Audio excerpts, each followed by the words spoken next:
Expert computer के तरफ से इस तरह की सोच एक डेवलप की गई और उन्होंने ये दिमाग में लाया कि आज के समय की जो सबसे बड़ा जो समाज में एक अपराध है, जो आज पहले जो चोरियां होती थी बंदूक के दम पे, यहाँ पर आप ट्रेनिंग दे रहे हैं और हमें बहुत अच्छा महसूस हो रहा है इस समय। तो अब हम चाहते हैं कि हर बच्चे के पास कुछ न कुछ सवाल है ना। तो सर जी को मैं फिर से एक बार बोला, पहली पंक्ति मेरी रहती है, अभी तो उड़ान है, अभी तो उड़ान है, दास्तां अभी बाकी है और उड़ान मुकम्मल होने तक आसमां अभी। एक बार जोरदार तालियां बजाएं। दूसरा चीज़, जैसे आदमी कभी कभी क्षमता से परे काम करने में परहेज करता है कि हमारी क्षमता इतनी है कि मैं 4 घंटा पढ़ सकता हूँ, तो आदमी परहेज करता है कि चलो आज 4 घंटा हमने पढ़ लिया, अब आज का काम कॉपी किताब रखे सोए।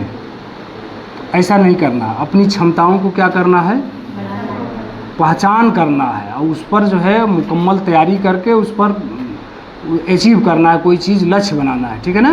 तो उसके लिए 2 पंक्तियाँ मैं हमेशा पढ़ता हूँ। मत पूछ गुस्ताखियों की हद हमारी, मत पूछ गुस्ताखियों की हद हमारी, जमी पर आईना रख आसमां कुचल दिया करते हैं। समझ में आया बात? मत पूछ गुस्ताखियों की हद हमारी, जमी पर आईना रख आसमां कुचल दिया करते हैं। जब जमी पर आईना रखेंगे तो आसमां का उसमें प्रतिबिंब आएगा, उतनी क्षमता आपको बना के रखना है, ठीक है ना। इस तरह की गुस्ताखियाँ आपको करना है। इस तरह की गुस्ताखियाँ नहीं करना है कि माता पिता का अनादर कर देना है, शिक्षकों का अनादर कर देना है। अगर कुछ करना है तो इस तरह के आपको काम करने हैं, अपना जज्बा जुनून जोश पैदा करना है शरीर में, मन मस्तिष्क में, ठीक है। और एक शेर और मैं पढ़ता हूँ कि सिर्फ होने से कुछ नहीं होता है, सिर्फ होने से कुछ नहीं होता है, अपने होने का हक अदा होना चाहिए। अगर हम जिंदा हैं तो हमें जिंदा नजर आना चाहिए, ठीक है ना। एक बार और मैं बोल दे रहा हूँ आपको, जो गेट पर है ना सर, उनको ये बता दें कि मैं कम शेर को मैं एक बार और दोहराता हूँ 4 पंक्तियों को, कि सिर्फ होने से कुछ नहीं होता है, अपने होने का हक अदा होना चाहिए। अगर हम जिंदा हैं तो हमको जिंदा नज़र आना चाहिए। अगर आप स्टूडेंट हैं तो आपके माता पिता को, शिक्षकों को लगे कि हमारा ये स्टूडेंट है, वो कुछ कर रहा है। सफलता पाना न पाना जीवन में क्या होगा, ये सब हम लोगों के हाथ में नहीं है, ये सब ऊपर वाले के हाथ में है। उसकी प्रकृति है, वो क्या बना रहा है, क्या सोच रहा है हमारे बारे में, वो उसकी व्यवस्था है। ये हमारी व्यवस्था नहीं है कि हमको क्या, हमको जो करना है वो करना है, ठीक है ना। अभी आप सोचेंगे कि हम पढ़ रहे हैं, पता नहीं नौकरी लगेगी नहीं लगेगी, बिजनेस होगा, जॉब होगा क्या, ये आपकी समस्या नहीं है। ये समस्या है कि जो आपको पढ़ाया जा रहा है इसमें आप कितना एफर्ट अपना डाल के क्या अचीव कर रहे हैं, ठीक है। तो हम लोग विषयांतर न होते हुए सीधे आते हैं टॉपिक पर। आज का टॉपिक है साइबर सिक्योरिटी, चुनौतियां और संभावनाएं। चुनौतियां भी हैं, संभावनाएं भी हैं। आप जैसा कि आप देख पा रहे हैं, इसे स्क्रॉल होगा क्या, इसे नहीं होता, यहाँ से माउस से होगा सर जी। अच्छा, सूची पहले आप देख लें। हमारा विशेष सूची में आप देख पा रहे हैं फर्जी क्रेडिट मैसेज फ्रॉड। पहला जो है ये साइबर क्राइम का एक प्रकार है, फर्जी क्रेडिट मैसेज फ्रॉड। दूसरा आपका है फेसबुक सोशल मीडिया पर अनजान से दोस्ती। तीसरा है फर्जी लोन ऐप। चौथा आप देख रहे हैं Telegram channel work from home fraud. Google पर पड़े फर्जी हेल्पलाइन नंबर, गूगल आदि सर्च इंजन की फर्जी website, nude video call fraud, फर्जी फ़ोन कॉल फ्रॉड, ऑनलाइन खरीदारी, ऑनलाइन बिक्री, स्क्रीन शेयरिंग एप्लीकेशन से fraud, credit card fraud, SMS forward, APK file से फ्रॉड। अच्छा, APK कोई पूरा नाम जानता है? APK क्या होता है? Android package kit.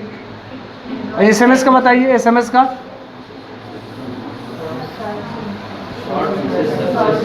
अच्छा। अगला देखिए 14 नंबर पर है कार्ड स्कीमिंग डिवाइस, कार्ड बदलना, चार्जिंग केबल, वाईफाई से डाटा चोरी, फर्जी फेसबुक सोशल मीडिया अकाउंट बनाकर, जीवन साथी डेटिंग ऐप से फ्रॉड, शहरों गांवों में घूमकर धोखाधड़ी, फेक नोटिस दस्तावेज से सावधानी, साइबर अपराध का नया ट्रेंड, डिजिटल अरेस्ट।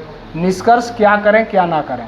तो इस कुछ 22 पॉइंटों में हम लोगों ने इसको समराइज करने की कोशिश किया है कि जो आम बच्चों तक भी समझ में आ जाए, आम नागरिकों तक। ज़्यादा डीप में हम लोग नहीं गए हैं, ठीक है ना। तो इसके बाद कभी नेक्स्ट क्लास हो जाएगा, जब इसको आप समझ लेंगे तो थोड़ा सा और डीप नॉलेज में भी हम लोग चलेंगे साइबर के।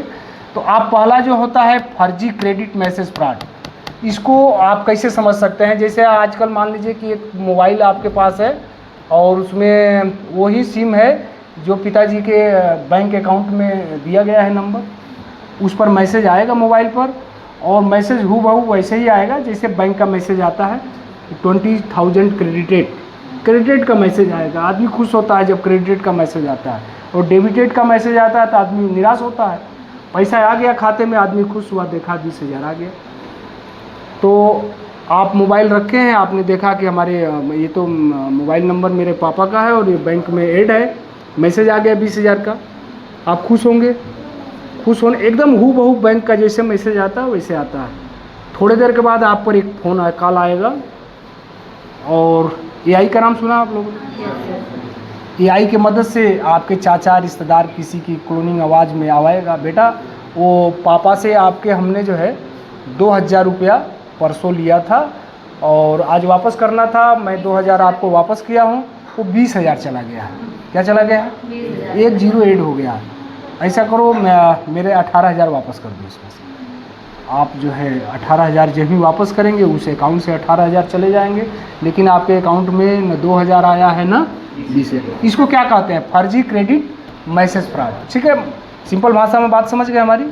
बाकी ये डॉक्यूमेंट आपके क्लास में पढ़ा रहेगा, इसको एक बार और आप पढ़ सकते हैं। सारी चीज़ें इसमें वही लिखी गई हैं। दूसरे हम आते हैं साइबर फ्रॉड पर।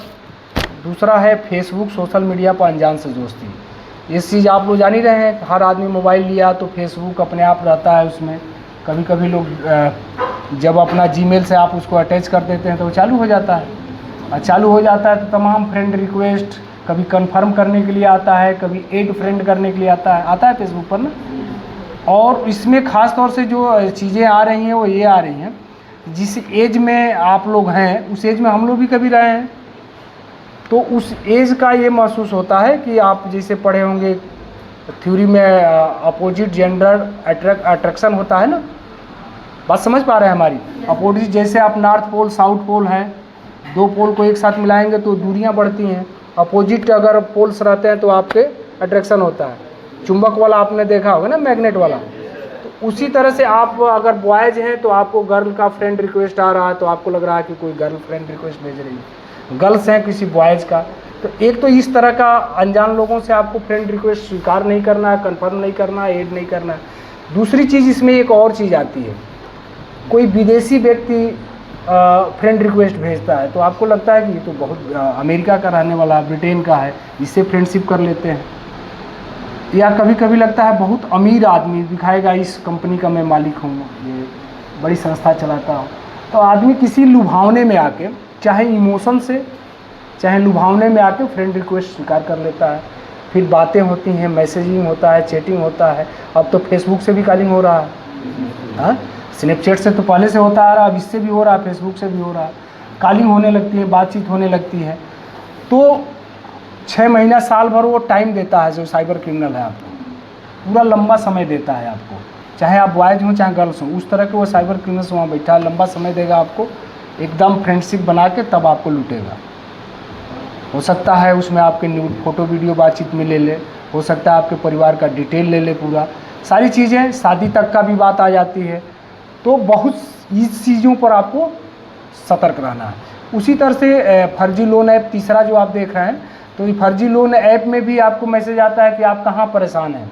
बैंकों में जाएंगे, ये आपको आधार कार्ड चाहिए, बैंक में जाएंगे आपको खेती वाला जो आता है ना, वो क्या कागज़ जो के क्या बोलते हैं उसको, KCC नहीं, क्या बोलते हैं पानी, नहीं वो कागज़ जो खतौनी, हाँ, वहाँ बैंक में ये तमाम चीज़ें ज़रूरत पड़ेंगी, हम आपको ऐसे ही दे देते हैं लोन। हाँ, तो उस झांसे में भी आके आदमी लोन का अप्लाई कर देता है, उसमें फंस जाता है। अगला पॉइंट जो चौथा आप देख रहे हैं, टेलीग्राम चैनल या वर्क फ्रॉम होम से, जिससे जब कोरोना आया तो काफ़ी कंपनियों ने क्या कर दिया, जो भी IT सेक्टर के लोग थे उन्होंने उसमें लैपटॉप दे दिया, कहा घर से ही काम करिए, और घर से लोग काम करने लगे। इसी तरह से लुभावने ऑफर दिए जाएंगे कि वर्क फ्रॉम होम आपको करना है, ऐसा करिए, आपको पेंसिल पैकिंग करने के लिए दे देते हैं, इतना पेंसिल पैकिंग करिए, इतना 1000 मिलेगा। आपसे वो अकाउंट नंबर वगैरह ले लेगा, सारी चीज़ें ले लेगा। जब सारी चीज़ें ले लेगा तो आपके साथ फ्रॉड कर देगा। तो ये चीज़ आप समझ गए वर्क फ्रॉम होम वाला, कि लुभावने ऑफर दे के आपको जो है वो कर सकते हैं। अब आप देखिए गूगल पर कभी कभी आप ढूंढते हैं कि कोई हेल्पलाइन नंबर ढूंढने लगते हैं, गूगल पर ढूंढते हैं ना, तो गूगल पर तमाम उसी तरह के फर्जी हेल्पलाइन नंबर भी पड़े हैं। जैसे यहाँ है दिल्ली, आपको जाना, होटल यहीं से बुक करा रहे हैं, या फ्लाइट बुक करा रहे हैं, या ट्रेन का टिकट करा रहे हैं, या कुछ भी कर रहे हैं। गूगल पर आप कोई भी अगर हेल्पलाइन नंबर ढूंढेंगे तो ओरिजिनल हेल्पलाइन नंबर के साथ साथ तमाम फर्जी हेल्पलाइन नंबर भी सेम प्रोसीजर में वैसे मिलेंगे आप। और आपसे बातचीत आप करेंगे, उससे मैसेज भेजेंगे, फिर मेल करेंगे, फिर बातचीत करेंगे, फिर कहेगा कंफर्म करने के लिए 1 रुपया केवल भेजिए, हैं 1 रुपया केवल आप भेजेंगे। उसके बाद कहेगा ठीक है इतने में आपका बुक कर रहे हैं। वो सब चीज़ करते करते ऐसा होता है कि कभी कभी आप 1 रुपया भेजें और वो कहा कि नहीं मेरे पास तो 1 रुपया आया नहीं, तो आप कहेंगे कि नहीं ना मैंने तो भेज दिया, मेरे पास देखिए स्क्रीनशॉट है। वो कहेगा स्क्रीनशॉट भेजिए, आप स्क्रीनशॉट भेजेंगे उसका। आप सोच रहे हैं मैं तो स्क्रीनशॉट भेज रहा हूँ, उसमें OTP रहता है, वो उसके पास तो मैसेज गया, वो कह दिया कि नहीं आया 1 रुपया कटने का, तो वो उसी पर फिर कटने के साथ साथ OTP भेजा रहता है। जब भी आप स्क्रीनशॉट उसका भेजेंगे उसके पास OTP चली जाएगी, आपका खाता खाली कर देगा। एक तो ये हो गया, ठीक है ना। और तो गूगल पर आपको सर्च इंजन की मदद से जो भी वेबसाइट ढूंढते हैं, वेबसाइट में भी सतर्क रहना है आपको। पहले तो हम लोग सीखते थे कि HTTP क्या नाम फुल फॉर्म होता है HTTP का, प्रोटोकॉल। तो पहले हम लोग को बताया जाता था कि अगर यस लगा है तो सिक्योर है, HTTPS है। तो HTTPS को हम लोग विश्वास करने लगे कि HTTPS है तो सिक्योर है, hyper text transfer protocol secure. अब वो भी फर्जी आ रहा है, तो बहुत इसमें मतलब सतर्कता रखना है। अब ये कोई विश्वास नहीं है कि ये चीज़ हम पढ़ लिए तो हम जान गए, अब हम हमारे साथ फ्रॉड नहीं हो सकता। अब HTTPS को भी सिक्योर मान के मत चलिए, ठीक है। अब आप जब यहाँ काफ़ी समय तक पढ़ेंगे तो आपको पढ़ाया जाएगा डीप वेबसाइट और डार्क वेबसाइट। नाम सुना है आप लोगों ने? हाँ, जनरेट किया आप लोगों ने कभी या कभी कोई वेबसाइट खोले हैं जो डीप या डार्क वेबसाइट हो?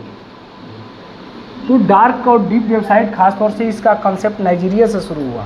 साइबर क्राइम के क्षेत्र में नाइजीरिया से डीप और डार्क वेबसाइट का शुरुआत हुआ। उसने ऐसे वेबसाइट डेवलप किए कि उसी पर जैसे किसी को मारने के लिए यहाँ पर लोग कॉन्ट्रैक्ट लेते हैं, 2 लाख दे दो इनको मार देंगे, 5 लाख दे दो इनका अपहरण कर लेंगे। वैसे ही नाइजीरिया ने कंसेप्ट शुरू किया साइबर क्राइम के क्षेत्र में, एक डार्क वेबसाइट बनाकर शुरुआत में, आज से लगभग 15 साल पहले। और उसने क्या किया, उसी पर विश्व के तमाम देशों के साइबर एक्सपर्ट को या साइबर क्रिमिनल्स को उसने ऐड किया, जोड़ा, और कहा देखो तुमको इतना इतना इतना कमीशन मिलेगा। आपको उस वेबसाइट पर जाके अब कॉन्ट्रैक्ट देना है कि हमका हमारे इस व्यक्ति को मारना है, हत्या करनी है, इसका अपहरण करना है, इसके साथ फिरौती करना है, ये फ़ोटो है, ये डिटेल है। भेजने वाला भेज दिया उस पर वेबसाइट पर, वो नाइजीरिया में जो बैठा है वो देख रहा है कि किस देश का ये एड्रेस है, उस देश के साइबर क्रिमिनल्स के संपर्क में है डीप और डार्क वेबसाइट के माध्यम से, और उनको कांटेक्ट दिया है भाई जाओ और मार दो। पैसा भी वो लेते हैं काम करने के बाद। आज जो काम कराता है वो जानता है कि जब केवल मैंने फ़ोटो एड्रेस भेजा और उस व्यक्ति की हत्या हो सकती है, तो हमारे बारे में तो ये साइबर क्रिमिनल्स पूरी जानकारी रखते हैं, हमारी कभी भी कर सकते हैं। तो काम करने के बाद वो पैसा लेते हैं। तो इसमें ख़ास तौर से किडनैपिंग, मर्डर और स्मगलिंग समझते हैं आप लोग, नशीली दवाओं का, नशीली वस्तुओं का, इनका कारोबार उसके माध्यम से हुआ। और अब तो नाइजीरिया ही नहीं, अब सिंगापुर में भी हो रहा है, इंडिया में भी हो रहा है, हर देश में इस डार्क और डीप वेबसाइट की मदद से साइबर क्राइम हो रहे हैं। तो यहाँ तक मतलब क्राइम पहुँच गया, इस पर सतर्क रहना है। न्यूड वीडियो कॉल आप समझ ही रहे हैं, चाहे व्हाट्सएप के माध्यम से, चाहे किसी भी माध्यम से जो कॉलिंग करने का माध्यम है, 2 लोग बात करेंगे और अपोजिट जेंडर है, अट्रैक्शन होगा, फिर उनका कहीं ना कहीं से कोई वीडियो क्लिप या स्क्रीनशॉट फ़ोटो का ही ले लेंगे अपना, और उसके बाद जो है ब्लैकमेलिंग शुरू हो जाएगा, ठीक है ना, ब्लैकमेलिंग शुरू हो जाएगा। तो ऐसे कॉलों से भी बचना है, अनजान लोगों से वीडियो कॉल पर बात नहीं करना है। अगर कोई फंस गया है घर का रिश्तेदार का, तो उसको बताना है कि पुलिस में आकर अपनी बात रख दे, डरे नहीं कि वो कोई वीडियो आपका बना लिया, फ़ोटो बना लिया है, वो कह रहा है कि मैं इसको मीडिया पर भेज दूंगा और बदनाम कर दूंगा। डरने की ज़रूरत नहीं है, आपको आने की ज़रूरत है। ठीक है, तो ये चीज़ आप समझ गए। उसी तरह से ऑनलाइन खरीदारी जैसे आप कर रहे हैं, अगला पॉइंट है ऑनलाइन खरीदारी। ऑनलाइन खरीदारी क्या होती है? आप लोग अमेज़ॉन से, फ्लिपकार्ट से खरीदते हैं ना कोई चीज़, तो वो सामान जब घर पर आपके आता है, तो घर पर आने के बाद वो जो सामान लेके आता है वो कहता है ठीक है, OTP वाली समस्या आती है ना, स्क्रीन लेता है OTP बता दो। तो मान लो कि आपने कोई चीज़ फ्लिपकार्ट पर, अमेज़ॉन पर ऑर्डर किया है, ऑर्डर करने के बाद वो आदमी डिलीवरी बॉय आ गया और सामान आपको दिया, और पता चला ओरिजिनल डिलीवरी बॉय नहीं आया, बीच में साइबर क्रिमिनल्स के टीम में से कोई आ गया उसी तरह का पैकेट लेके, और आपने जो है तुरंत जो है वो उसका स्कैन करवा दिया, OTP आपके मोबाइल पर चला गया, आपने OTP बता दिया, आपका बैंक अकाउंट खाली कर देगा। तो ये कन्फर्मेशन बहुत ज़रूरी है कि जहाँ पर हमने अप्लाई किया है उसी से हम ले रहे हैं सामान, या कोई दूसरा डिलीवरी बॉय आ गया है। तो ऐसे मतलब अभी कम इसके केसेस हो रहे हैं, लेकिन इस तरह के केसेस भी शुरू हो गए हैं। तो फर्जी फ़ोन कॉल फ्रॉड से भी डरना है, ऑनलाइन खरीदारी से भी डरना है, ऑनलाइन बिक्री से भी डरना है। जैसे आप मोबाइल पर देखते होंगे कि कोई मिलिट्री वाला है, कह रहा है कि मेरी बुलेट है, इतने पैसे में बेच रहा हूँ, ये मोटरसाइकिल है, ये कार है, वो बेचते हैं ना ऑनलाइन लोग कार वगैरह भी, उसमें भी आदमी झांसे में आ जाता है, बाद में पता चलता है कि हमारे साथ फ्रॉड हो गया। इसी तरह से स्क्रीन शेयरिंग एप्लीकेशन से भी फ्रॉड है। क्रेडिट कार्ड जैसे ATM होता है ना, वैसे क्रेडिट कार्ड भी होता है, तो उसके माध्यम से भी। अब शॉर्ट में हम आपको बता दें कि 2-3 जो इसमें महत्वपूर्ण है, अब तक जितना हमने बता दिया। एक तो क्योंकि लंबा सेशन हो जाएगा, एक तो आपका डिजिटल हाउस अरेस्ट सुन ही रहे हैं, तो डिजिटल हाउस अरेस्ट का मैं सिंपल आपको एग्जांपल एक बता दे रहा हूँ। अब जगह का नाम नहीं बताएंगे। एक लड़की के पास मैसेज आया कि आपके पापा को अरेस्ट कर लिया गया है, ठीक है, 20-22 साल की लड़की थी, कि आपके पापा को अरेस्ट कर लिया गया है और आपके पापा ने ये गलत काम किया था और उनको डिजिटली अरेस्ट कर लिया गया है। और पापा मान लीजिए बस्ती में काम कर रहे हैं, हम रुधौली के रहने वाले हैं, और उनको किसी पुलिस स्टेशन के सामने दिखाया भी जा रहा है कि देखिए कार में हम जीप में बैठाए हैं, इनको अरेस्ट कर लिया गया है, वीडियो कॉलिंग से फ़ोटो दिखाया जा रहा है। तो फ़ोटो वहाँ पर वो मौजूद भी नहीं है, एडिट करके नहीं, फ़ोटो भी ओरिजिनल मिल जाएगा आपका। सारे सभी लोग तो फेसबुक पर डाले रहते हैं, पूरी फैमिली वैष्णो देवी जा रहे हैं तो लोग डालते नहीं है फ़ोटो, सबका सब चीज़ ऊपर उपलब्ध है। तो लड़की ने कहा ठीक है, उनको क्या किया गया, तो अरेस्ट कर लिया गया। तो फोर्स क्या कर रही है, वहाँ से नई जो ट्रेंड आई है इसकी, वो पुलिस की जीप की तरह से गाड़ी भी रखे हैं, सब 4-5 ठो बैठे हैं उसमें, और फिर कहते हैं लड़की को तुमको भी डिजिटल अरेस्ट कर लिया गया, और देखो वीडियो कॉल में तुम यहाँ से हटना मत, अब यहाँ से हटोगी तो इधर पापा को जेल में डाल दिया जाएगा, और नहीं तो इतने पैसे दो, भेजो इस नंबर पर इतने पैसे, ये ऐप डाउनलोड करो, इस ऐप में ही पैसा भेजो, तमाम तरह के भय दिखाएंगे। तो वो लड़की ने क्या किया, कहा कि भाई मैं तो डिजिटल अरेस्ट अपने को नहीं मानती हूँ, हमको तो फिजिकल अरेस्ट करो, आके मैंने आके वास्तव में अरेस्ट करो। तो गाड़ी मूव करते हुए भी दिखा रहे हैं सब कि हम लोग यहाँ तक आ गए हैं, गौरा चौराहे तक, वाल्टरगंज तक आ गए हैं। तो करे ठीक है आ जाओ। तो वो जब गाड़ी दिखाते हैं सब, तो लड़की कहती है कि ऐसा करना, जो है रुधौली जो मंदिर है, शिव मंदिर, यहाँ पर मोमोज बढ़िया बनाता है, लेके या तब मेरे घर पर आना। तब वो साइबर क्रिमिनल समझते हैं कि ये लड़की एक्सपर्ट है। तो ये एग्जाम्पल नहीं है, रियल घटना पर आधारित चीज़ें हैं, हमने जगह केवल चेंज किया। तो इस तरह से आपको अलर्ट रहना है कि मोबाइल पर आपको कोई डिजिटल अरेस्ट, आपको, आपके परिवार को, आपके भाई को, कोई दिल्ली बम्बई कहीं पड़ रहा है कि छेड़खानी में फंस गया, चोरी में फंस गया, उसको डिजिटल अरेस्ट कर लिया गया, आप उससे समझाओ भाई डिजिटल अरेस्ट हम नहीं मानते हैं, ऐसा कोई कानून प्राविधान नहीं है, ठीक है ना। तो कुछ आइडिया आपको हुआ होगा, एक ही दिन में ज़्यादा आइडिया देना भी ठीक नहीं है। मेन चीज़ आपको ये समझना है कि साइबर का मतलब ही होता है, क्या होता है साइबर का मतलब, कोई मीनिंग बताएगा? बताओ। साइबर जो भी ऑनलाइन चीज़ें हैं, जैसे हाँ। मेनिंग पूछ रहे हैं। हाँ, साइबर का मीनिंग,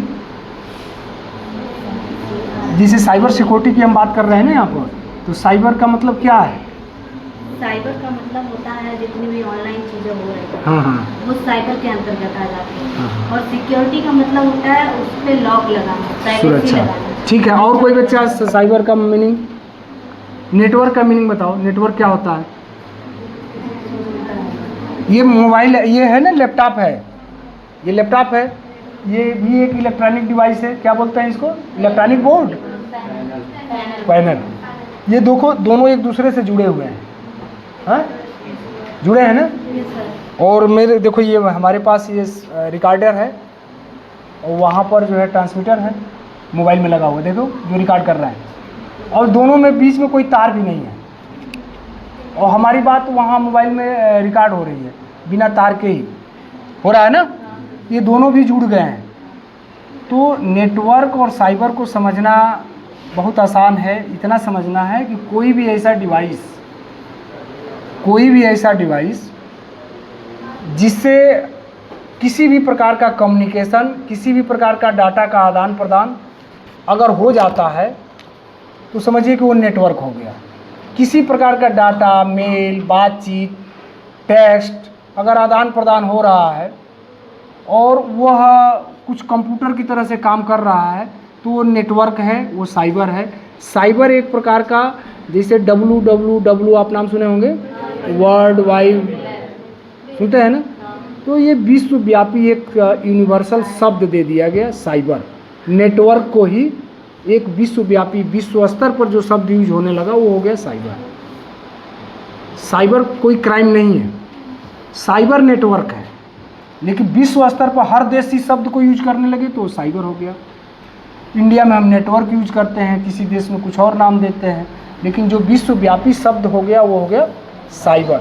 हमारा देखिए फ्रिज भी आजकल कंप्यूटर कहा जाएगा, उसमें भी कंप्यूटर वाली सारी चीज़ें है।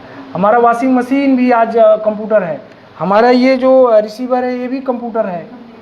सब चीज़ जो भी ऐसी इलेक्ट्रॉनिक डिवाइस जिससे डाटा का आदान प्रदान, कम्युनिकेशन, ये चीज़ें हो रही हैं, वो चीज़ें सब क्या हैं? कंप्यूटर है, कंप्यूट कर रहा है। जो भी चीज़ कोई गणना कर दे रहा है वो कंप्यूटर है, और उसमें जब नेटवर्क जुड़ गया तो हम साइबर की दुनिया में आ गए। तो आज का जो टॉपिक है साइबर सिक्योरिटी, चुनौतियां और संभावनाएं।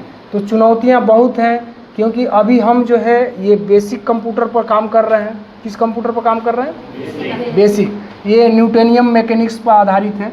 क्लासिकल फिजिक्स जिसे हम पढ़ते हैं ना, फिजिक्स जब आप लोग पढ़े होंगे तो जो भी थ्योरी हम बड़े लेवल पर पढ़ते हैं उसको क्लासिकल फिजिक्स कहते हैं, और जब उसी स्टडी को फिजिक्स को माइक्रो लेवल पर करते हैं जिसको आंखों से नहीं देख सकते। जैसे इलेक्ट्रॉन को आप देख सकते हैं, जो लाइट से फोटॉन आ रहा है उसको देख सकते हैं।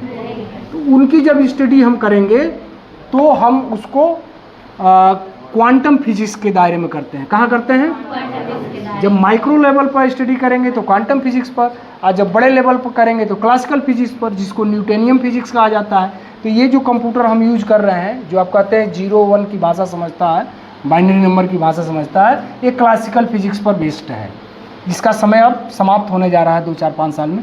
अब किस पर आएगा? क्वांटम कंप्यूटर आएगा। क्वांटम कंप्यूटर क्या करेगा? एक ही साथ 0 की भी भाषा समझेगा और 1 की भी भाषा समझेगा। ठीक है, तो आज का सेशन में केवल 2 शब्द आपको देकर बताऊंगा नहीं, उसके बारे में 2 शब्द देकर समाप्त करता हूं कि आपको सुपर पोजिशन समझना है और साथ साथ इंटेंगलमेंट समझना है।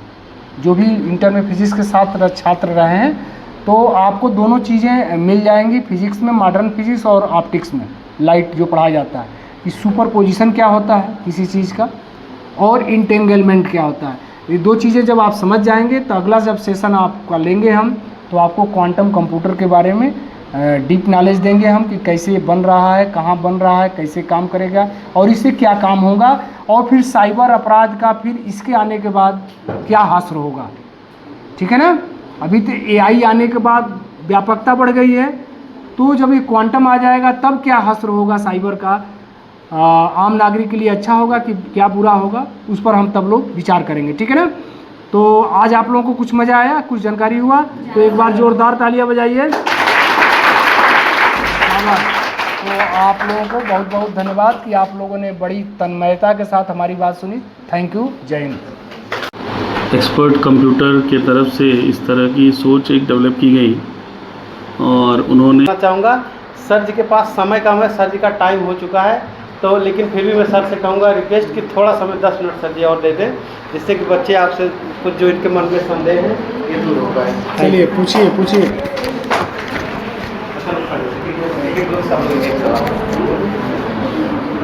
बच गए। सर मेरा सवाल ये है बच गए। कि सर ने कहा कि हेल्पलाइन, आप हेल्पलाइन पे हेल्प ले सकते हैं, लेकिन सर हेल्पलाइन भी तो फ्रॉड हो सकती है। बिल्कुल हो सकती है क्योंकि लोगों को लगा करियर के कि ADP लगा related के भी उसको कुछ फ्रॉड हो पूछ सकते सकता हैं। है। आप तो जानकारी ले सकते हैं कि आप जानकारी दीजिए, मैं आपकी हेल्प करूँगा। ठीक तो है। सर इसके सही गलत का पहचान कैसे होता है, कैसे हम पहचान सकते हैं कि मतलब ये सच में हेल्पलाइन है या कोई फ्रॉड है? ठीक है, बैठ जाइए। Thank you sir. आपका क्वेश्चन ये था कि हम कैसे पहचानें कि गूगल पर कोई हेल्पलाइन नंबर ढूंढ रहे हैं वो सही है या गलत है। तो उसका सही गलत का दो चीज़ें हैं। एक तो यूपी पुलिस ने फैक्ट चेक, चाहे वो ट्विटर पर हो, फेसबुक पर हो, इंस्टाग्राम पर हो, आप जो भी टाइप करेंगे हैशटैग देके यूपी पुलिस फैक्ट चेक, वहाँ से आप फेसबुक से, इंस्टाग्राम से, ट्विटर से किसी पर हैशटैग करके कोई अगर अफवाह फैल रही हो, कोई र्यूमर फैल रहा हो, कोई न्यूज़ चल रहा हो, उसको चेक करने का तरीका यही है कि हैशटैग डाल के यूपी पुलिस फैक्ट चेक आप टाइप करेंगी तो वहाँ से यूपी पुलिस रिप्लाई आपको देगी कि ये तथ्य सही है या गलत है। एक चीज़ ये हो गया। दूसरी चीज़ हो गया नंबर की बात, जहाँ तक है हेल्पलाइन नंबर की, तो हेल्पलाइन नंबर में आपको विश्वास किसी के कहने पर नहीं करना है कि ये सही होगा ये गलत है। आपको जैसे बैंक का हेल्पलाइन नंबर है तो आप निकटतम बैंक पर ही जाके SBI का हेल्पलाइन नंबर देखें कि इसका हेल्पलाइन नंबर क्या है, यूनियन बैंक का क्या है, या किसी अन्य संस्थान का हेल्पलाइन नंबर क्या है। ठीक है, तो इसका कोई कोर जुगाड़ नहीं है कि हम किससे पूछें कि ये जो गूगल पर पड़ा है ये सही है कि नहीं। उसका एक उपाय और भी कर सकते हैं, जैसे ChatGPT या Copilot अगर यूज कर रहे होंगे आप लोग, हाँ, DeepSeek यूज करते हैं या ग्रोक यूज कर रहे हैं, तो एक बार वहाँ गूगल से उठाइए उस नंबर को और ग्रोक पर दीजिए या ChatGPT पर या Copilot पर, और ही वेरीफाई करिए कि क्या हेल्पलाइन नंबर हमने ये गूगल से लिया है, क्या हेल्पलाइन नंबर ये सही है। एक ही उपाय हो सकता है, लेकिन विश्वास आपको नहीं करना है। विश्वास आपको उस संस्था से ही कॉल करके कर लेना है जिस संस्था का वो हेल्पलाइन नंबर है। अगर आपका नज़दीकी है तो जाके बात करके ही देख लेना, या पासबुक आपके पास बैंक आया हो उस पर छपा रहता है नंबर। गूगल पर कतई विश्वास हेल्पलाइन नंबर के बारे में नहीं करना है। ठीक है, ये जो हम लोग आज डिस्कशन किए हैं साइबर क्राइम का, इसका हेल्पलाइन नंबर क्या है? 1919। इसका हेल्पलाइन नंबर क्या है ये याद रखना है आपको।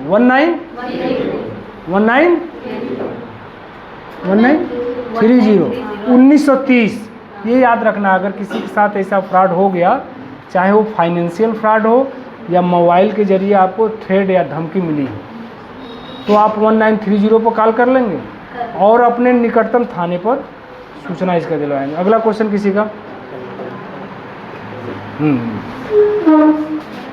जैसे लगता है कि बहुत से लोग रहते हैं पढ़े लिखे नहीं, अनएजुकेटेड रहते हैं, तो उनके कॉल आ रही है तो बता दिए, तो क्या इसमें संशोधन हो सकता है? मतलब जैसे कि कोई कार्रवाई हो सकती है कि उनका पैसा उनके अकाउंट से खाली हो गई, कोई हैक कर दिया है, तो उसमें कुछ संशोधन हो सकता है? हाँ, देखिए इसमें एक तो सब बढ़ जाए, सबसे ज़्यादा कम पढ़े लिखे लोग नहीं फंसते हैं इसमें।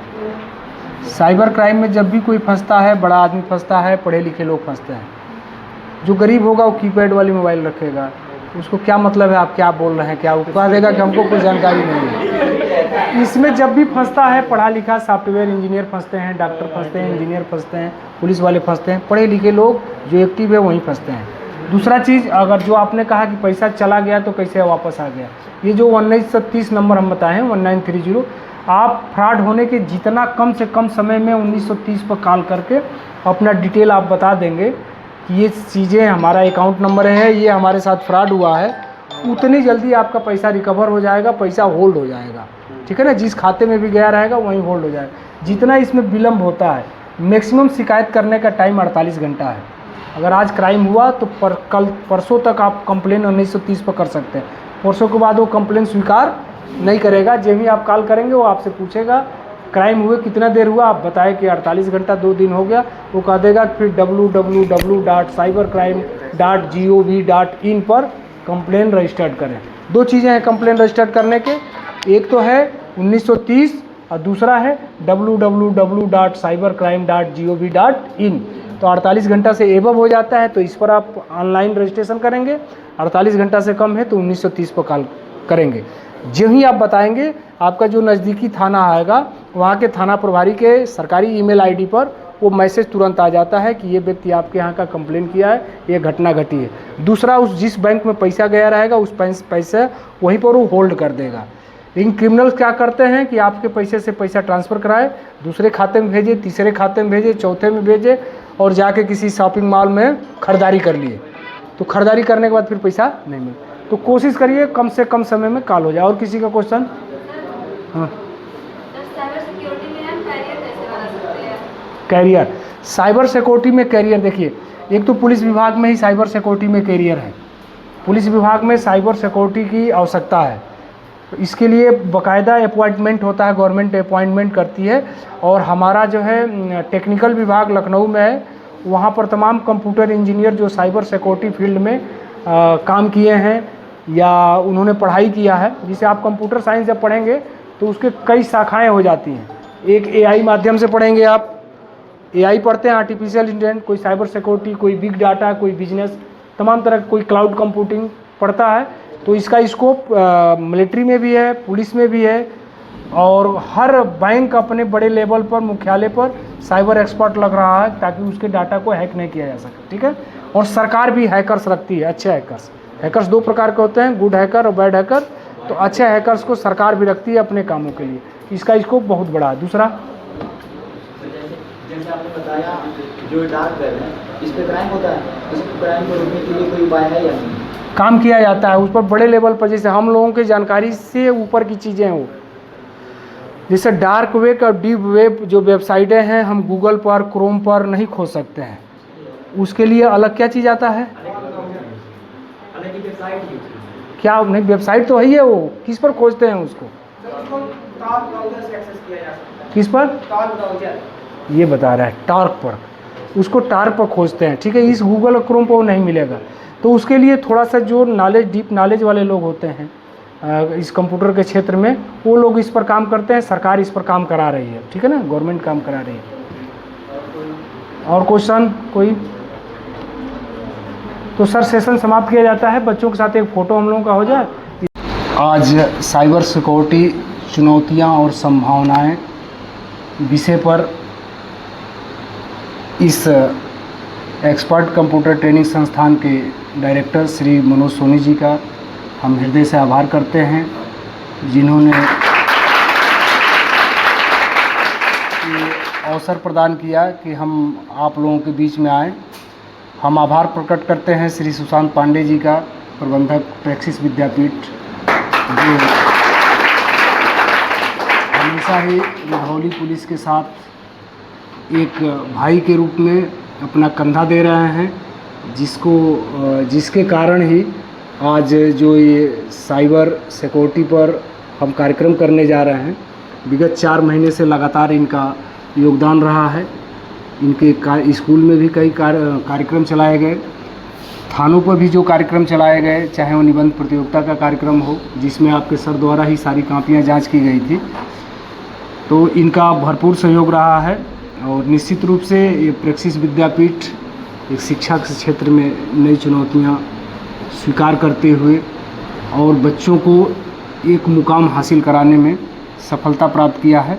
तो आज मैं प्रेक्सिस विद्यापीठ और एक्सपर्ट कंप्यूटर ट्रेनिंग संस्थान दोनों को हृदय से आभार प्रकट करते हैं।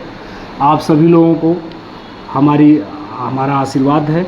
पहले मैं ये जानना चाहूँगा कि आप लोगों में से कितने 12 पास हैं? बस। और कितने लोग अभी 12 से नीचे हैं? ठीक है। और तीसरा, कितने लोग ग्रेजुएशन कंप्लीट कर लिए हैं? जो कर लिए हैं, ठीक है। कितने लोग 12 में मैथ फिजिक्स के स्टूडेंट रहे हैं? ठीक है। कितने लोग 12 में कंप्यूटर साइंस के स्टूडेंट रहे हैं? कंप्यूटर के साइंस के रहे हैं। 9th 10th में कंप्यूटर कितने लोगों ने पढ़ा? 9th 10th में ठीक है। अभी आप लोग यहाँ पर कितने महीनों से पढ़ रहे हैं कोचिंग में इस यहाँ पर? तो एक बेसिक आपको कंप्यूटर का आइडिया हो गया होगा ना, बेसिक चीज़ें हो गई हैं। ठीक है, आज चूँकि ये जो टॉपिक रखा गया है साइबर सिक्योरिटी चुनौतियाँ और संभावनाएं, तो संभावनाएं भी हैं इसमें, रोज़गार की भी संभावनाएं हैं और चुनौतियां भी हैं, और हमको अलर्ट भी रहना है, अपने भी रहना है, परिवार को भी जागरूक करना है, समाज को भी जागरूक करना है कि साइबर जो क्राइम के नए रूप हैं उससे हम कैसे बचें। एक हम लोगों ने बुकलेट तैयार किया है, बुकलेट को आपके सर के पास हमने भेजा था। कुछ जो है 20-22 साइबर क्राइम के प्रकार इसमें हमने डिस्क्राइब कराया है, और एक वीडियो विजुअल भी है हमारे पास, वो आज पेन ड्राइव भूल गए लाने के लिए, तो वो भी आपके सर के उस पर हम मेल पर कर देंगे। उसको भी आप वीडियो को भी एक बार देख लेंगे, 40-45 मिनट का है, तो एक बढ़िया आइडिया आपके मन में डेवलप हो जाएगा। इस बुकलेट को भी पढ़ लेंगे तो 20-25% आइडिया डेवलप हो जाएगा। और ये आपका कोर रूप से कंप्यूटर ही समझिए, जो साइबर सिक्योरिटी है कंप्यूटर से रिलेटेड ही लोग ज़्यादा इस पर समझ पाएंगे। तो चूँकि मैं अपने कार्यक्रम की शुरुआत जो है हमेशा कुछ शेरो शायरी से करता हूँ, ताकि आपका अट्रैक्शन हमारे प्रति जो है बना रहे, ठीक है ना? तो मैं प्रारंभ करूँ, अनुमति है आप लोगों का? ठीक है, एक बार जोड़। तो चोरियाँ होती थी चाकू और अलग इंस्ट्रूमेंट इस्तेमाल करके, अब वो चोरियाँ ऐसे नहीं हो रही हैं। जैसे जैसे डिजिटलीकरण बढ़ता जा रहा है, वैसे वैसे चोरियों का जो स्वरूप है वो भी बढ़ता जा रहा है, क्योंकि चोर भी अब आज के टाइम पे मॉडर्न होते जा रहे हैं। क्योंकि वो मॉडर्न और डिजिटल नहीं होंगे तो वो जो है, पहले एक पुलिस विभाग में जिप्सी चलती थी एक गाड़ी, तो जिप्सी जब चलती थी तो उसका कारण ये था कि जिप्सी बहुत तेज़ भागती थी, तो पुलिस विभाग को जिप्सी अलॉट की गई थी। और उसके रीज़न में क्या हुआ कि लोग भी जिप्सी खरीदने लगे, तो ये हुआ जब चोर खुद ही पुलिस से तेज़ भागने लगेगा, इसलिए उस पर रोक लगा दी गई कि नॉर्मल आदमी जिप्सी नहीं खरीद सकता कुछ दिन के लिए। खैर, तो आज के टाइम की नीड है ये कि श्री विजय द्विवेदी जैसे लोग जो कॉप का एक अंग है, जैसे वो एक सक्रिय कॉप कहलाएंगे। कॉप मतलब समझ रहे हैं ना, पुलिस को ही कॉप भी बोलते हैं। तो एक इस तरीके का एक साइबर कमांडो अगर व्यक्ति नहीं है, स्पेशली पुलिस सेक्टर में, तो आने वाले समय में चोरियों को वो निस्तारण करने में असफल हो जाएगा। और ये बहुत सही समय पे जागरूकता आई है, और ये बहुत सही समय है जब लोग जागरूक किए जा रहे हैं। और कहीं ना कहीं बहुत दिन से हमारी और आपके मनोज सर से बातें होती रहती थी, क्योंकि हम दोनों लोग एक ही जगह से प्रोडक्ट हैं, इलाहाबाद से ही, और बहुत ही कठिनाइयों के बाद उन्होंने, वो चाहते तो आज जितनी उनकी योग्यता है उस योग्यता के हिसाब से वो किसी भी, इंडिया छोड़िए फॉरेन के किसी भी सिटी में जा कर के वो बहुत आराम से मतलब लैक्स छोड़िए करोड़ के पैकेज में आराम से वो अपनी ज़िंदगी की गुजर बसर कर सकते थे। लेकिन कहीं ना कहीं उन्होंने अपने गांव को चुना, अपनी मिट्टी को चुना। तो ये भी एक प्रकार से सीख है, ये भी एक प्रकार से आप सबके लिए बहुत बड़ी उपलब्धि है कि ऐसा व्यक्ति आपको लीडरशिप में मिला है। और हम तो तब से इस संस्था से जुड़े हैं और जानते हैं जब ये संस्था बहुत छोटे स्तर से शुरू की गई थी, और जिस प्रकार की फैमिली से भी वो बिलोंग करते हैं उनके लिए कोई बड़ी बात नहीं थी कि एक ठीक ठाक स्तर का एक व्यवसाय शुरू करना। लेकिन कहीं ना कहीं उनके मन में एक जील थी, एक फायर था कि हम बच्चों को ट्रेन करेंगे इस एरिया के, इस ग्रामीण पृष्ठभूमि कहा जाएगा रुधौली जैसी जगह। और उन्होंने ये बीड़ा उठाया, और निश्चित जब इस पूरे क्षेत्र में कोई कंप्यूटर का सी नहीं जानता था, तब से वो मतलब he is the one of the person who have started this computer related course in this area. तो ये बहुत बड़ी बात है कि उस समय ऐसी सोच लाना, और आज वो कारवां करीब हज़ारों में पहुंच चुका है। आज आपके पढ़ाए हुए बच्चे पूरे भारत में कहीं ना कहीं हैं, तो निश्चित एक बहुत बड़ी उपलब्धि है। मैं चाहूँगा पहले आप लोग अपने लीडर के लिए एक बार जोरदार तालियां बजाएं। जैसा कि आज ये जो रखा गया है, क्योंकि समय सीमित है, सर को भी जाना है, थाना दिवस है, और हमारे साथ भी कुछ समय की कमी है। लेकिन जितना भी समय है हम लोग चाहेंगे कि आप लोग जो आज ये दरवाजे के अंदर आए थे, जब दरवाजे से बाहर जाइए तो कुछ सीख के जाइए। जैसा कि सर ने बहुत सारी चीज़ें आपको पहले ही लगभग बहुत कम समय में बहुत सारी चीज़ें साइबर रिलेटेड बता दी। और कहा जाता है कि किसी चीज़ को हम देख के या सुन करके जब पढ़ते हैं या समझते हैं तो उसके बारे में ज़्यादा अच्छे से समझ पाते हैं। और वैसे तो आप सब चूँकि कंप्यूटर के छात्र हैं तो आप सबको कहीं ना कहीं इसके बारे में बहुत अच्छी जानकारी होगी, आम स्टूडेंट से ज़्यादा ही। लेकिन एक छोटे से क्लिप से हम आगे बढ़ेंगे। किस तरह एक साइबर क्राइम करने वाला किस तरह लोगों को फंसाया जाता है, और अगर व्यक्ति स्मार्ट है, व्यक्ति साइबर सुरक्षा के प्रति जागरूक है, तो वह अपने आप को कैसे अपनी सतर्कता से बचा सकता है ऐसे साइबर हमलों से, ऐसे साइबर कॉल से। उसका एक छोटा सा एग्जाम्पल यहाँ पे हम दे रहे हैं एक वीडियो के माध्यम से, ज़रा ध्यान से देखेंगे। इसमें एक फ़ोटो लगा हुआ, पुलिस का एक फ़ोटो लगा हुआ, एक व्यक्ति फ़ोन करता है और व्हाट्सएप कॉल अक्सर करके आती हैं। उसमें पुलिस की या किसी ऐसे व्यक्ति की जैसे लगेगा कि वो कोई बड़ा अधिकारी है पुलिस का। इसको देख करके मैं आपसे कुछ प्रश्न पूछूंगा, इसलिए आप तैयार रहेंगे। ऐसी कॉल आएंगी और उसमें विभिन्न तरीके से फंसाने के लिए वो व्यक्ति बात करेगा, जैसा कि अभी सर कुछ देर पहले उद्बोधन में बता रहे थे। नमस्कार, मिस्टर आकाश वर्मा बात कर रहा हूँ सीबीआई क्राइम ब्रांच से। अभी भी हमने 4 लड़के अरेस्ट किए हैं रेप केस में। एक लड़के ने आपका नंबर दिया, डायल करके भाई साहब बता सकते हैं कितने बेटे हैं आपके? मेरे 2 बेटे हैं। बड़े बेटे का नाम और एज क्या है भाई साहब? 16 साल का है बड़ा बेटा। 16 साल का, क्या नाम है भाई साहब? ये है उसका बेटा। नाम है जुड़िया। वो बेटा देखिए कितने बड़ा है। अनंत ये बेटा है उसका। जब वो बोला 16 साल का तो बेटा ये आया। अनंत नाम है जुड़िया। अनंत अनंत अनंत अनंत हाँ जी। अनंत से मेरी बात कराइए। अनंत तो भी है नहीं यहाँ पे। कहाँ पे भाई साहब? वो तो अपने दोस्तों के साथ गया है, थोड़ी देर में आ रहा होगा। मेरे भाई दोस्तों के साथ किया है, ये दोस्तों के साथ अभी अरेस्ट हुआ है। ये उसी ने नंबर डायल करके दिया है। ये पहले अपने बेटे से बात करो, अगली बात मैं बाद में बताता हूँ। हाँ ठीक है, ठीक है। मैं फोन करता हूँ उसको। ये रेप केस में भी 4 लड़के अरेस्ट हुए हैं। पहले अपने बेटे से बात करिए। फोन करूँ क्या? मैं आपको बात करवा। अच्छा आप बात करिए मेरे भाई साहब। हाँ हाँ कराइए कराइए। बात करिए, काफी मारपीट हुआ है। आराम से बात करो, आराम से।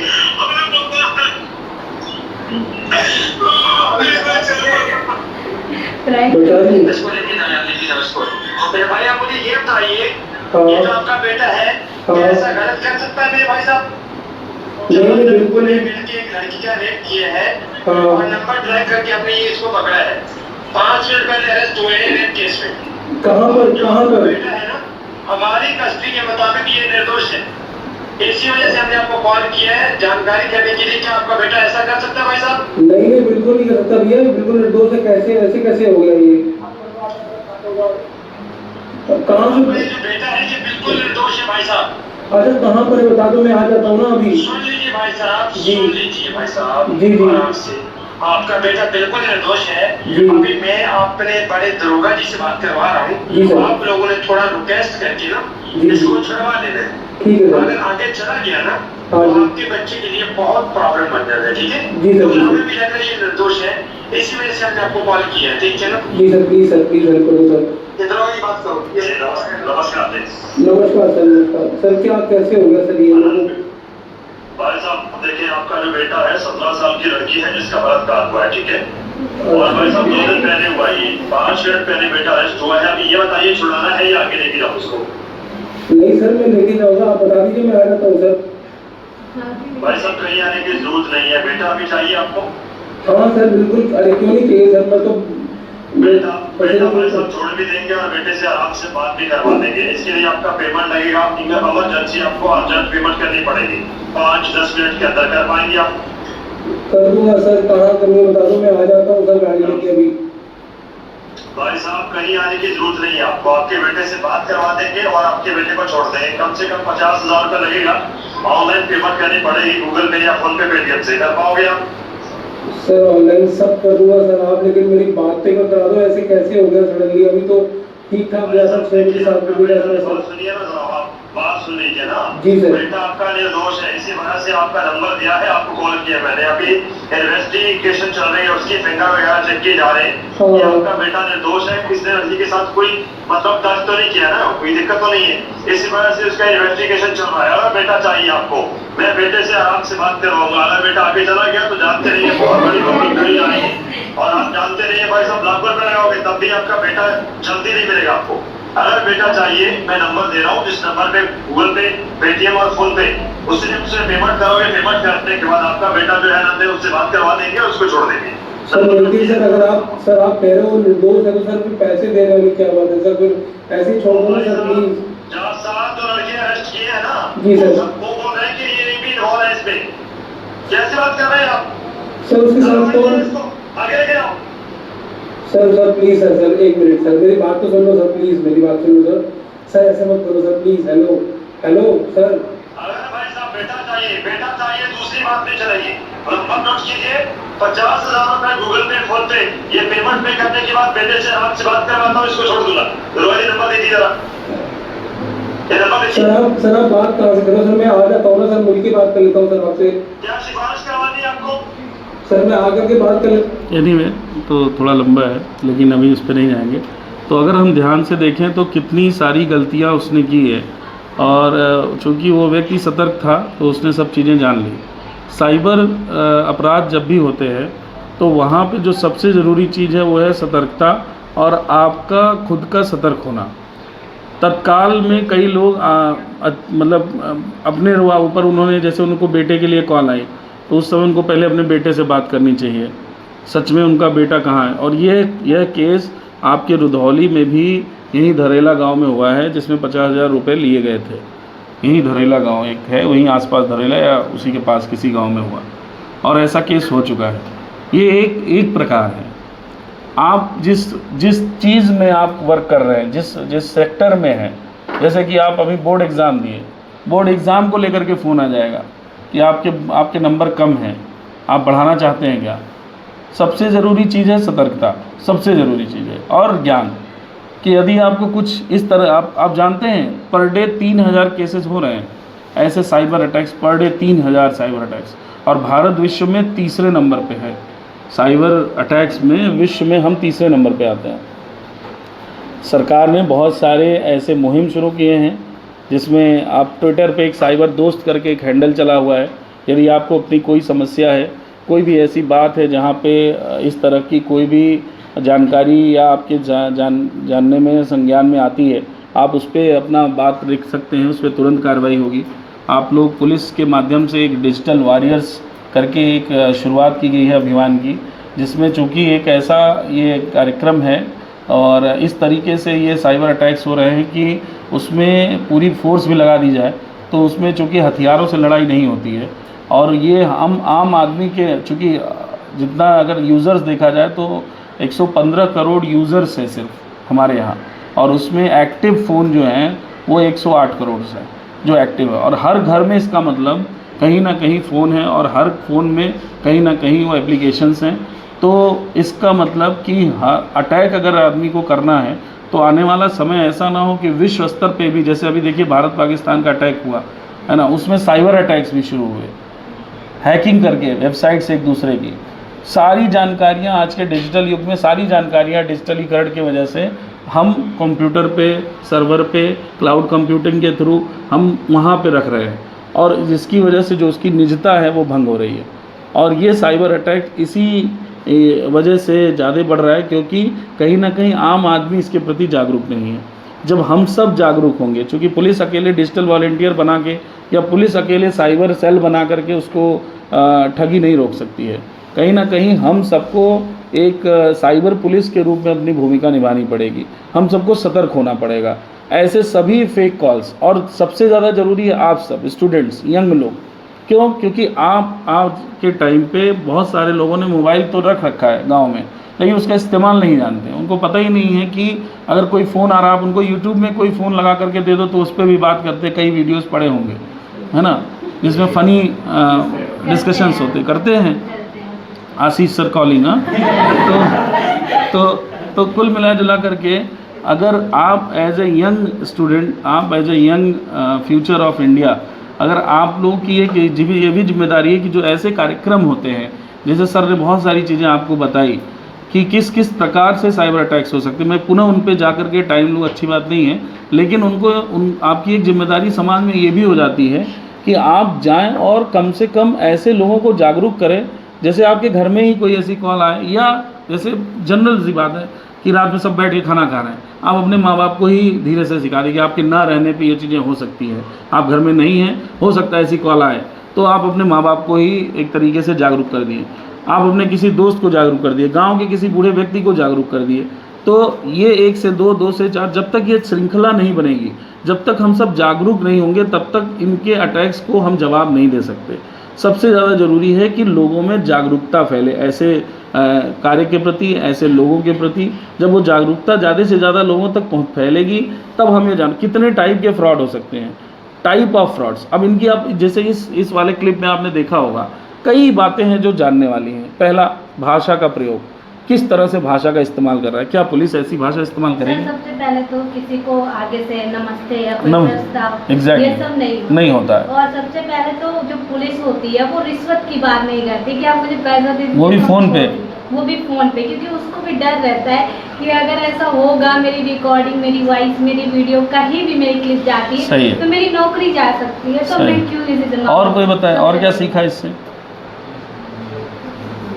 और कोई बताए, कोई कमी ऐसी कोई है? एग्जैक्ट मतलब जैसे कोई पूछेगा आपके कितने बच्चे हैं या कौन इतना बड़ा है, तो आपको एग्जैक्ट नहीं बताना रहता है कि हमारे इतने हैं, तो ये इतने बड़े। कमी कैसे पकड़े इसकी कोई कमी बताओ। तो जैसे इन्होंने कहा कि हमारे बेटे, आपके बेटे 16 साल के हैं, तो हम इन्हें अरेस्ट किए, दोनों, उनका बेटा था छोटा, उन्होंने कहा 16 साल का है, तो उसमें एक कमी पकड़ा गया सर। और कुछ? सर सबसे पहले जब हम किसी को अरेस्ट करते हैं तो उसका ब्यौरा निकालते हैं, उसका बायोडाटा, तो उसमें हमें उसके आधार से पता चल जाएगा, उसकी फ़ोटो, उसका एज, सब कुछ पता चल जाएगा। तो जो पुलिस वाले रहते हैं सामने जो रहता है, वो पूछने का उसमें कोई क्वेश्चन बनता ही नहीं है। तो ऐसा कोई अगर पूछता है तो वो मतलब ऐसे बहुत सारे तरीके हैं जिससे आप ये जान सकते हैं कि जो कॉल आई है या जो हमसे बात हो रही है वो कहीं ना कहीं ये साइबर क्रिमिनल्स की कॉल है, क्योंकि जिस तरीके से उनका लहजा होता है, वो खुद कह रहा है लीजिए दरोगा जी से बात करिए, और वो जो फ़ोटो है वो देखिए ट्रिपल स्टार है ना, है तो जैसे सर है यहाँ ट्रिपल स्टार, जो खुद ही इंस्पेक्टर हैं, सिल्वर कलर का ट्रिपल स्टार मतलब CO रैंक होगा। तो अगर आदमी जानता है, वो खुद कह रहा है दरोगा जी से, वो खुद ही इसका मतलब है। अच्छा, आपको और एक जानकारी दे दूँ, ये दोनों 2 व्यक्ति नहीं थे, एक ही व्यक्ति था। वो सिर्फ उसने गले को थोड़ा सा मोटा करके उसने खुद हेड होकर के बात किया है, ठीक है, वो कोई दूसरा नहीं था। आप वीडियोस खोलो, बगीचे में बैठ करके ऐसे 10 लड़के जामताड़ा में मिल जाएंगे। Have you heard about Jamtara? Jamtara के बारे में सुना आपने? जामताड़ा एक बहुत छोटा सा गांव है झारखंड में, जहां पे ऐसे आप ही जैसे युवा हैं, ज़्यादा पढ़ाई नहीं किए हैं, लेकिन आज भारत में हो रहे जितने भी साइबर अटैक्स हैं, जिसकी शुरुआत जामताड़ा से हुई, और उसमें से 70% अटैक मुझे जामताड़ा गांव से हो रहे हैं। गांव है वो गांव। उस जामताड़ा एक छोटी सी वेब सीरीज़ आई थी, कभी समय हो तो आप लोग इधर उधर की चीज़ देखते हैं। साइबर अगर कहीं सम्मेलन हो या साइबर के ऊपर वो हो, मैं तो चाहूँगा कि जामताड़ा वाला जो वीडियो है, वो सीरीज़ है, वो सबको दिखाया जाए कि किस तरह से साइबर फ्रॉड होते हैं। वो ऐसे गन्ने के खेत में, नॉर्मल खेत में 15 बच्चे लैपटॉप लेके बैठे हुए हैं। होता क्या है, हमारा डेटा बेचा जा रहा है। हमारा डेटा जो है, आपका मोबाइल नंबर, आपकी इन्फॉर्मेशंस, ये सब इंश्योरेंस कंपनियां हुई है ना, जहाँ पे आप कोई सामान लेने गए, जैसे मॉल्स वगैरह में, फ्लिपकार्ट, अमेजन से कुछ मंगाए, सारे डेटा सेल किए जा रहे हैं। और ये इनको खरीदता कौन है? यही लोग खरीदते हैं जो साइबर क्रिमिनल्स होते हैं। इनकी फेक कंपनी बनाते हैं, उसके नाम पे उन डेटास को ये परचेज करते हैं। डेटा का खेल है पूरा। और फिर क्या होता है, दिन भर सुबह बैठे, जैसे ऑफिस खुलती है, शाम तक कॉल किए, 1000 कॉल्स का टारगेट है। 1000 में 10 तो फंसेगा, 15 तो फंसेगा। एक एरिया लेके कॉल शुरू होती है। बहुत सारे तरीके हैं आजकल। तो जैसे ये भी तरीका है कि ऑनलाइन आपका सामान आता है, पूछा जाता है आपने ये मंगाया था, OTP गया, ज़रा भेजिए। तो आप कहते हैं नहीं, अगर थोड़ा एक्सपर्ट होंगे तो कहेंगे नहीं, मैंने कुछ नहीं मंगाया था। और अगर नहीं होंगे तो आप कहेंगे कि मैंने मंगा, अगर आपको लगेगा कि कोई सामान मेरे नाम पे आ गया तो कहेंगे हाँ हाँ आ जाइए, OTP गया है, ठीक है ये है। रोज़ आप सामान मंगाते हैं फ्रिक्वेंटली, अगर ऑनलाइन बहुत सारे लोग आप में से सामान मंगाते हैं तो आपको लगेगा हो सकता है कुछ मंगाया हो और आपने OTP बता दिया। बिना सामने आए उस व्यक्ति के OTP कतई नहीं बताना है। मतलब सिंगल एक ही बात याद रखना है कि मुझे अपने मोबाइल से कोई भी डेटा ऐसे व्यक्ति को जो मेरे सामने फिजिकली प्रेजेंट नहीं है या जिस पे मुझे ट्रस्ट नहीं है उसको मुझे नहीं शेयर करना है, ना ही किसी को बताना है कि ना ही कोई भी शेयर करे। जितना ज़्यादा से ज़्यादा लोगों को आप तक ये पहुँचा, डेटा शेयर हुआ, the moment you have shared your data, उस तुरंत उसी समय आप कहीं ना कहीं उनके चंगुल में फंसे। दूसरा तो उनका दूसरा स्टेप क्या होता है कि आप बोले नहीं नहीं मेरा सामान है ही नहीं, मैं क्यों सामान मंगाऊंगा, मैं मंगाता ही नहीं, सर आपके नाम पे आ गया, पैसा आपको देना पड़ेगा फालतू में। अच्छा तो एक काम करो, ठीक है तो ठीक है सर अब हटाना ही पड़ेगा, कैंसिल करना पड़ेगा, क्या करें फालतू में मंगा लेते हैं, डांट के बोलेगा आप लोग मंगा लेते हैं, बताइए कैंसिल करना पड़ेगा, चलिए ठीक है कैंसिल कर रहा हूँ, ये कैंसिल का OTP जा रहा है, देख लीजिएगा जल्दी बताइए हमको, गया होगा OTP, ये कैंसिलेशन का OTP है, उसको OTP चाहिए किसी भी तरीके से। तो आपने कैंसिलेशन के नाम पे कि चलो बच गया, पैसा नहीं देना पड़ेगा, आपने OTP बता दी।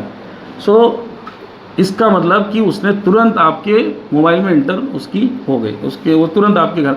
AI का ज़माना है, ChatGPT का ज़माना है, हम आप क्या बात कर रहे हैं, आपका मोबाइल हमारा मोबाइल, जैसे सर बोले ना कि यहाँ से वहाँ तक सुनाई दे रहा है, हमारे मोबाइल की हमारे ऊपर हर सेकंड एक मॉनिटरिंग है। आपका मोबाइल जेब में भले है लेकिन एक एक सेकंड वो आप पे मॉनिटर कर रहा है, आप क्या करते हो, क्या पढ़ते हो, क्या खाते हो, क्या पीते हो, किस तरीके की चीज़ों को आप लाइक करते हो, वीडियो में क्या सर्च करते हो। और यही रीज़न होता है कि जब आप कुछ परचेज करते हो, एक बार ज़िंदगी में कभी जूता परचेज कर लिया तो आप कुछ भी ओपन करोगे बस तुरंत शूज़ का एक वो आने लगेगा, ऐड आने लगेगा, क्योंकि वो क्या हुआ, इसलिए नाम क्या दिया गया, आर्टिफिशियल इंटेलिजेंस, इंटेलिजेंस आर्टिफिशियल, कि वो आपको पढ़ रहा है, वो आपको समझ रहा है कि आप कौन हो, आपको क्या चाहिए। जैसे आज के टाइम पे AI में क्या है, आप बोलते हो कि मुझे आने वाले 2090 कैसा होगा, ज़रा उसकी एक वीडियो भेजो, बनाओ, वो तुरंत बना के दे देगा। कैसे उसको वो सारी डेटा इकट्ठा करेगा। मैंने एक दिन पूछा फॉर एग्जांपल कि प्रैक्सिस विद्यापीठ क्या है, उसने पूरा डेटा बता दिया, सारे इन्फॉर्मेशंस को इकट्ठा करता है और वो अपनी एक खुद की वीडियो बनाता है, खुद की मूवी बनाता है। तो वैसे ही हम सब लोगों को ज़रूरी है कि हम सब लोग समय की चूँकि समय कमी है, लेकिन सिर्फ इतना जानना है कि एक तो खुद अवेयर होना है और दूसरी चीज़ कि लोगों को अवेयर करना है। आप भी अवेयर होइए और आप दूसरे लोगों को भी अवेयर करिए, ये आपकी नैतिक जिम्मेदारी है। देखो सिर्फ किताबी पढ़ाई कर लेना कि आप किताबों में पढ़ के कुछ नॉलेज ले करके आप अपने आप को किसी लायक बना लिया कि आप अपने परिवार का खुद का खर्चा चला लें, लेकिन वह व्यक्ति सही मायने में सामाजिक व्यक्ति तब कहलाएगा जब आप अपनी सामाजिक जिम्मेदारियां निभाएं। और सामाजिक जिम्मेदारियों में आता है कि आपकी कुछ जिम्मेदारियां समाज के प्रति होती है।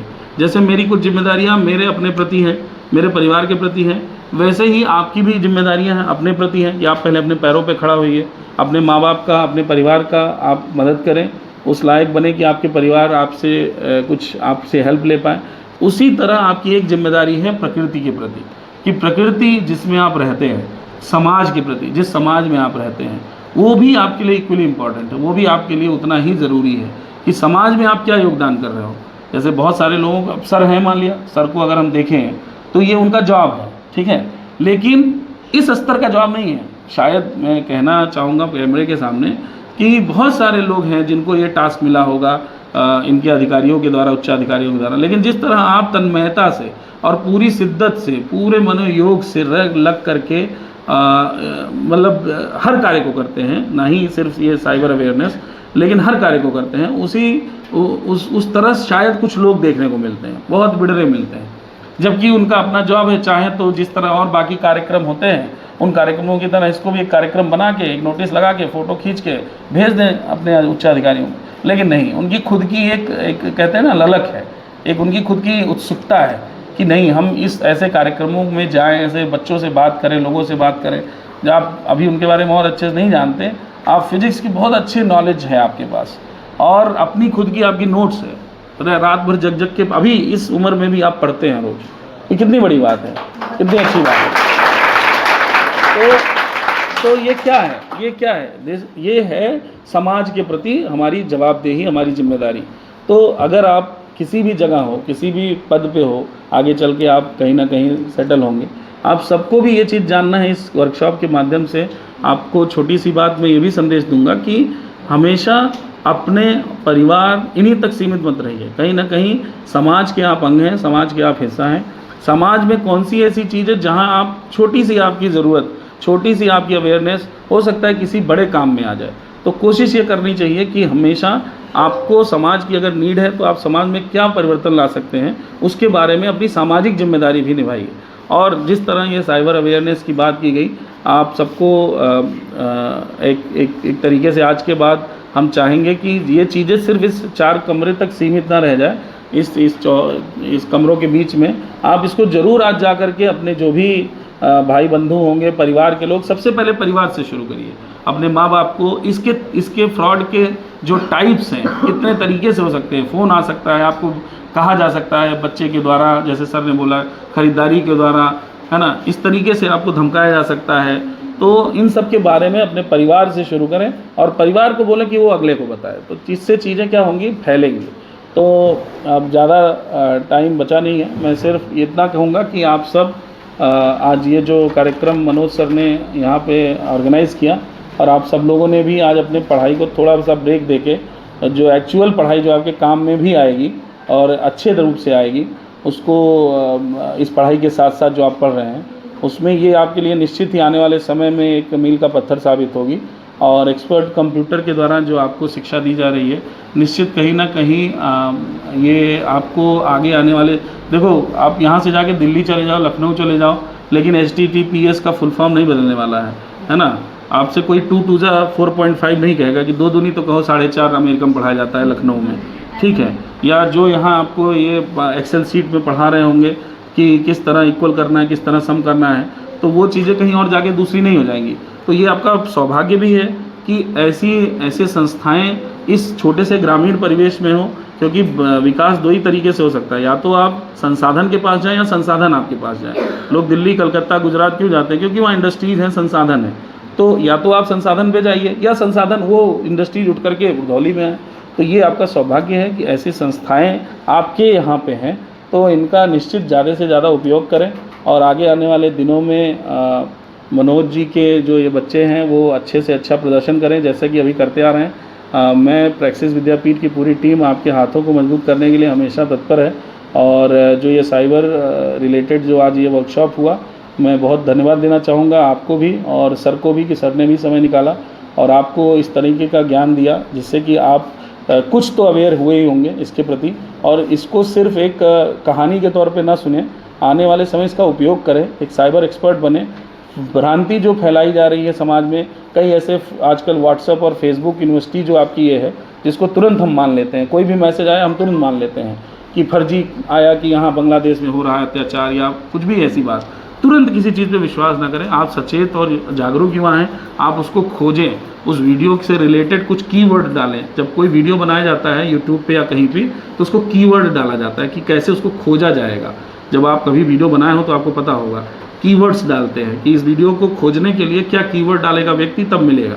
तो आप उससे रिलेटेड कुछ कीवर्ड डालें गूगल पे, फ्रॉड, फेक वीडियो, इस तरह से कुछ रिलेटेड टू हैंड चॉपिंग, तो वो अपने आप वो वीडियो निकल के आ जाएगा और उसके पीछे जितने भी लोगों ने बताए होंगे उसकी असलियत पता चल जाएगी।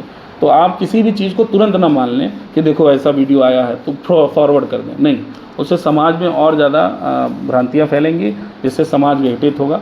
इसलिए हम सबकी ये जिम्मेदारी है कि ऐसे क्राइम से निपटने के लिए आने वाले समय में आप और खुद स्तर पर, जैसे आप एक कंप्यूटर एक्सपर्ट हैं, आप क्या नया ईजाद कर सकते हैं, आप भी सोचिए कि आपने कौन सी ऐसी एक वेबसाइट ईजाद की या कोई तकनीक ईजाद की जिससे कि और मदद हो सकती है, उस पर भी काम किया जाए।